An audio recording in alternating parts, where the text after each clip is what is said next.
back. I have here with me Lynn Keefe from General Services. Lynn and I have been busily planning our wardrobe for Football Spirit Friday coming up later this month, and because Lynn and I are both Ohio State graduates, so we don't have any problem choosing our wardrobe. No. So to all my Buckeye fans out there, break out that scarlet and gray. That's right. It's time. That time right. of year. That's right. Lynn, what's happening in General Services? Well, we always have a few things going on. Just a few. Just a few. So starting today, actually out in the town center courtyard, it's some soil sampling. And okay. I shared yesterday with folks, I said, it's probably a little more exciting than it sounds, but maybe not so much. And it's beginning today. This morning it will run 4 or 5 days, of course weather dependent. Looks like it should be good, between the hours of about 9 and 3.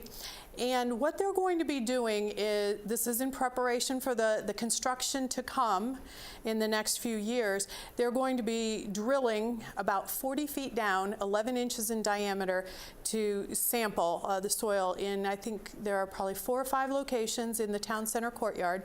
It will be out of the way. It won't be near any walking areas. They'll keep that area safe. And then there are also 2 spots over in the G parking lot near where the window trailers are. So this is, I was thinking soil sampling from an agricultural standpoint to see how much nitrogen is in the soil, but this is a little more than that. A little more than that, part of all the pre-work that goes on. And so they will be busily doing that. We're told that it will be a little bit noisy, but it's outside the windows. Those areas have new windows. We'll see how much better the sound is repelled. So this is more to look at the geology of the soil. Yes. 11 feet down. Yes, they call it core boring. Okay, that makes more sense. And so they'll be doing that work this week. Okay. So we'll know what's going on. We will. Okay. We will. Or at least they will when they pull their reports. So they'll keep us informed. We also have an upcoming resident IT, Information Technology Town Hall. And this is a follow-up. Hans Keller from our corporate information technology team was here in June and talked with residents. We had a lot of information we shared. Marie Lee coordinated some data that was pulled from a lot of residents through GRIX, the online information exchange, and that was provided. And so Hans is coming on September the 12th at between 10 and 11:30. It will be down in Hunters Crossing Conference Center, and he's going to be bringing the results of their findings and also answering questions. So again, a follow-on. I know folks are eager to have him back. So IT Town Hall, 12th September, 10 o'clock in the morning, Hunters Crossing. Correct. For those of you who were concerned about the speed of your computers, or may still be, this is your time. Yes.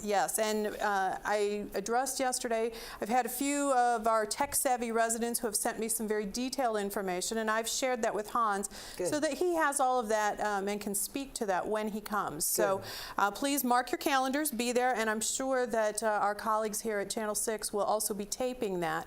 So if by chance you're not going to be here for it, I'm sure you'll have an opportunity to view it. Good. So some of the other things that our team is involved with going around campus, the window installation continues. They did wrap up the door install for the most part over in Neighborhood 1. Those are the sliding doors. Sliding door and swing door. The sliding glass door are for the folks with patios, but there's also a swing door. Usually it's a glass door that goes onto balconies. But that hasn't happened yet. Perhaps not. So I have one, and I'm in Neighborhood 1, and the old one is still there. It hasn't happened yet. So I saw the Provia truck today making a delivery. So, and also to the folks who have informed me about the G lot, once the doors for Neighborhood 1 are wrapped, we hope to be able to reduce the number of trailers there. As you can imagine, with all of the construction behind Garden Ridge, we lost parking there. Sure. And so windows are continuing to move around the campus. Correct. The sliding doors.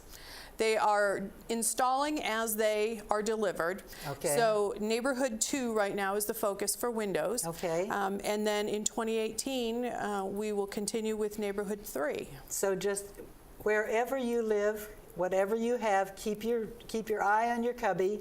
You That's will right. be informed as they come That's along. right. That's right. And I've told folks, don't be alarmed if you see them on your floor installing windows and you haven't been told. Sometimes they do a stack, so they may do, all of the 514, 414. They may not be coming to you. You will receive specific information for you at least a week in advance. Right. So. They've also been busily cleaning awnings around campus.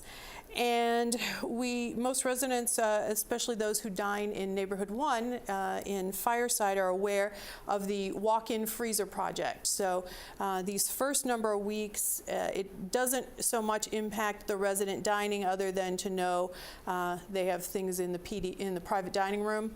But that project continues to replace that. You see the temporary freezer out in that front area. The other one of those times when we were having an unbelievable rainstorm, I looked out the window from the cafe, and here were these poor 2 dining services workers with umbrellas having to go outside and get something out of the freezer. Yes. So if we think we're roughing it, trust me, the dining services workers have it even worse. Yeah, they try to streamline it so they're not constantly in and out, but yeah, it's not ideal. It's a challenge. But we're grateful they have those mobile things because it does really help. Yes. So. Also, the second elevator in Village Square is progressing. There's nothing Good. evident here, and folks keep saying, are you sure it's happening? We have received the 80% and 90% drawings. It has gone to permitting, so we continue work with the engineer and the county, and once we get to another point, there will be a timeline, and we'll be able to share some more dates. But And that's going to be located? it is going to be in what the footprint is where the screened porch is, just off the bar area of Woodland Skies. Okay, good. And we are still on track to begin that before the end of the year. So look for more information to come, but we don't have detailed dates just yet. We have selected the vendor for the 8 hallways that will be life cycled over in Neighborhood 1. Okay. Supplies are being ordered and communication will be going out to residents. It won't affect folks who have an apartment there, but we'll certainly make them aware if work's going to be going on in their hallway. Now, is there going to be new lighting in those hallways, as happened over in, I think, Maple Creek area? It won't be exactly like that, but we will be addressing the lighting and all of the finishes and the shelves outside as well. Okay. So we'll finish 8 hallways this year. We have budgeted for 16 for next year. I have a question. And this may have happened weeks or months ago, and I just never noticed. I was walking through on the main street over through, I think it was Maple Creek yesterday, and I walked along. I thought, are there new paintings on the walls here, new art on the wall? Well, it's funny that you mentioned that. That's also on my list. Okay, so it wasn't my imagination. No. I thought maybe I'd been dozing. So those 2 hallways, when we did the other main streets a number of years ago, didn't get done. So we finished those a little bit later. They also did the lighting install over there, and so they did install the artwork. Now, as I've had some feedback from folks, and it runs the gamut, which is not surprising because artwork is, people have opinions about what they like and what they don't. Our concern is the number of pieces is very different than it is in other parts of the community. That's what first caught my eye. I thought, wait, there aren't usually this many pictures here. So some of Wonderful. the feedback I received is folks said, well, I love the art. And there was a great deal of feedback shared because not everybody is fond of all of the artwork that we have around campus, and they wanted images that were much more familiar. Now, that doesn't mean that everyone loves it or the way that it's hung, so we're going to be addressing that. There was also some question about the installer, and what I can tell you is the installer had very, very specific maps and detailed information, but we are going to go back and take a look to see, was it installed in the way that it was intended, and we will, of course, be involving residents because we have a lot of artists and experts and folks who just enjoy not the art. experts. Well, we want to, everybody has an opinion. Of course. So we'll be I have to addressing say that I enjoyed the variety. It wasn't as as institutional. And that's what the bulk of what I've heard is that folks enjoy it. It's it was familiar. kind of oh, isn't that nice? Yes. Oh, how pleasant is that? Yes. So that's my opinion. I've gotten my vote in. There you go.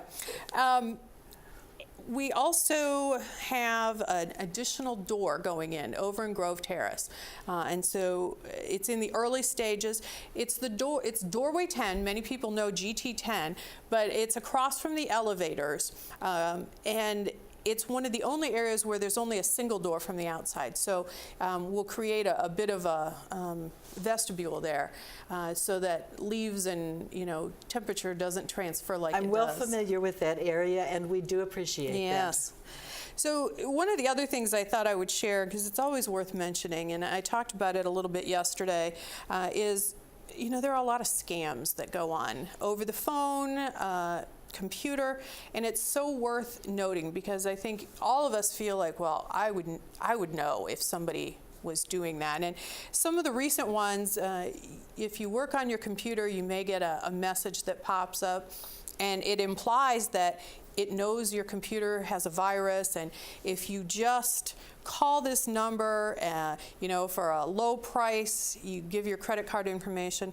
Please do not do that. They're all attempts to gather your personal information, your financial information.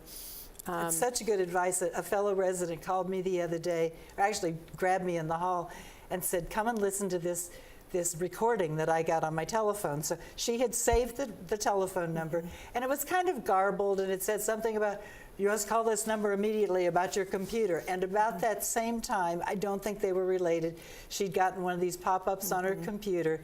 So luckily she had done nothing. And I listened to the garbled message on her phone, and we decided that was garbage, and we deleted that, and we turned off, signed out of her computer and turned it off, and that went off. But it's always smarter if you're not sure. Get somebody who feels more comfortable making the judgment and ask. That's right. But don't get pulled into one of these. That's right. It seems like it would be, I wish that, somebody was, could come on and fix my computer, but I often talk to the screen. I don't ever get any answers. Yes. But it doesn't answer, so please take that time. Shut it down if that makes you feel more comfortable. And the same is true. Caller ID. For a time I think we all thought, well, now I'm in control. I know who's calling. And now, of course, the bad people have learned how to control caller ID, and so they can make it look like it's coming from someplace that it's not. That's right. And so again, don't assume that what it says is really who's calling you, and don't give that information. If you don't feel comfortable, you're not quite sure, just like with those when in doubt, grandchild calls, don't hang up, call security, call your family, ask a neighbor. Don't respond and don't share. Call our computer people here. That's right. But it's so tempting when it happens. You're clicking around and clicking around. Just stop, sit, think about it, and say, wait, what is this? That's right. And reason will kick in, and you'll say, no, this is not right. That's right. The folks who run these scams are very good at what they do. Oh, yes. They're very convincing, but we don't want to give in to that. So. Right. Good advice. Yes. We have 2 minutes. Well, 2 minutes. Actually, about a minute and a half, because I have a few announcements to make. All right. Well, I enjoyed yesterday. I heard you talking with Donna a little earlier. I saw a lot of residents out yesterday. I think everybody had a good time. Yes. It was great. There were a few of us gathered outside Hampton Place and Jackson Court, so it was nice to see everybody out enjoying the spectacle. That's right. A historic day. It was. Right. Good. Right. Well, thank you for joining us today. Thank you for having me. Been very educational, as usual. Right, and we'll look forward to seeing you again soon. That's right. Good. Okay, we do have a few announcements today.